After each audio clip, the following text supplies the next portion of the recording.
Hello students, this is your textual based question answers of lesson number 5, coal and petroleum. What are the advantages of using CNG and LPG as fuels? The advantages of CNG and LPG as fuels. CNG and LPG are clean fuels. They produce less pollution. CNG is used to produce electricity. They can be used directly for burning. Their cost is low.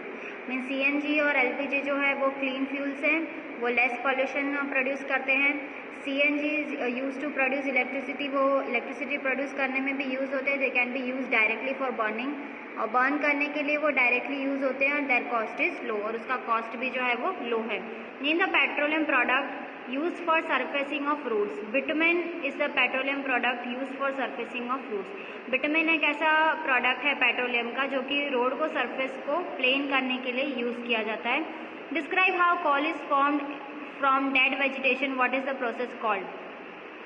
About 3 million years ago, the earth had dense forest in low-lying wetland areas due to various natural calamities like floods and earthquakes. These forests got buried under the soil. Layer by layers of soil get deposited over them and they were compressed under high temperature and pressure.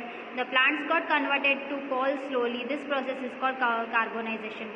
Means 3 million years ago जो है अर्थ जो है वो dense forest में means low lying wetland areas में जो है हमें मिलेगा, और due to natural various calamities like flood, earthquakes और flood earthquakes and this forest got buried under the soil. और ये सारे जो है फॉरेस्ट वो सॉइल में बरीड हो जाते हैं.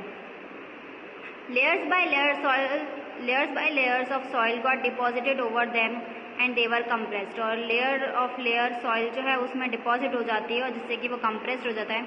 Under high temperature and pressure the plants get converted to coal slowly. और हाई प्रेशर टेम्परेचर की वजह से प्लांट्स जो है वो कोल में कन्वर्ट हो जाते हैं. This process is called carbonization, और इसी प्रोसेस को हम कार्बनाइजेशन प्रोसेस कहते हैं. So fossil fuels are coal, petroleum and natural gas. Fossil fuels हैं हमारे ये coal, petroleum, natural gas. And this is a next blank. Process of separation of different constituents of from petroleum is called dash. ऐसी means process जो होती है जिसमें से अलग अलग कॉन्स्टिट्यूएंट्स को मीन्स डिफाइन किया जाता है पेट्रोलियम में से, उस प्रोसेस को हम कहते हैं refining. Least polluting fuel for vehicle is CNG. Least polluting fuel जो है वो CNG है. ठीक, ट्रू और false against the following statement. Fossil fuels can be made in the laboratory. Fossil fuels जो है वो लेबोरेटरी में मेड होता है, so that is false. CNG is more polluting fuel than petrol. False. CNG है जो वो लेस पॉल्यूशन फ्यूल है. Coke is almost pure form of carbon. True. Coal tar is a mixture of various substances. True. Kerosene is not a fossil fuel. False. Explain why fossil fuels are exhaustible natural resources. Fossil fuels are formed from the remains of dead plants and animals. It took millions of years for this process to take place. They can be exhausted by human activities. These are present in limited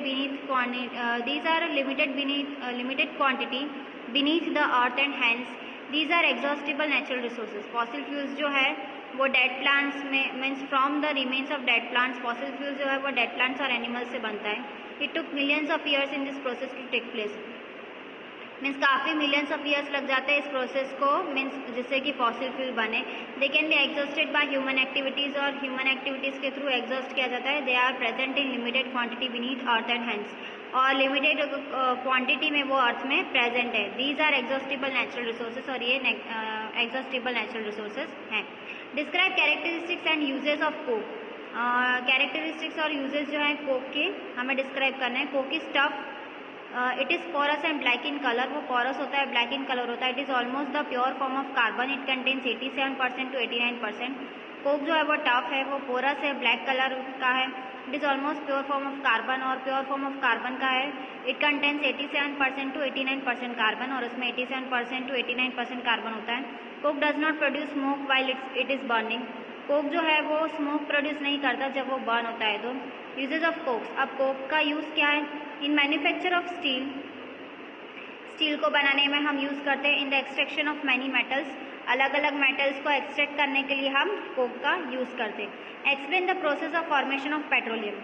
means petroleum कैसे बनता है. So explain.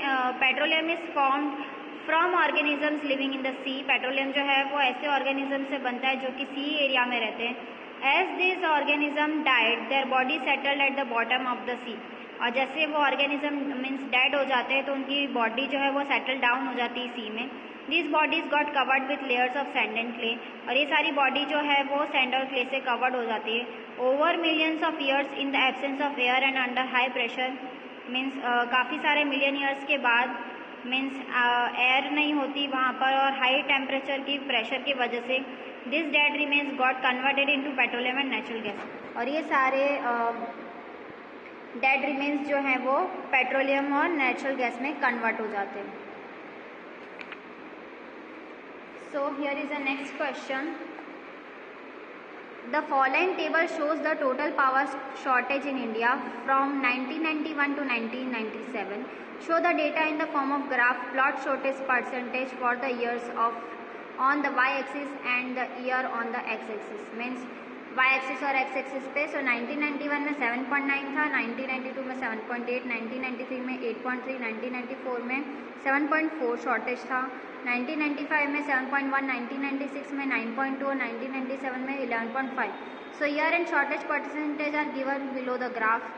So here we have to put the year 1991 to 1997. This is x-axis and this is in the state of your power shortage percentage in y-axis. So 7, 8, 9, 10, 11, 12 तक हमने ऐसे mark कर दिया. 7.9 the mark, 7.8, 8.3, 7.4, 7.1 and 9.2. और in the last year 1997 में हमारा जो shortage था that is 11.5. So you have to mark it in the graph. So here is your lesson number 5 coal and petroleum question answers is finished. Textual question answers. In the next part we are going to start our new lesson, lesson number 6.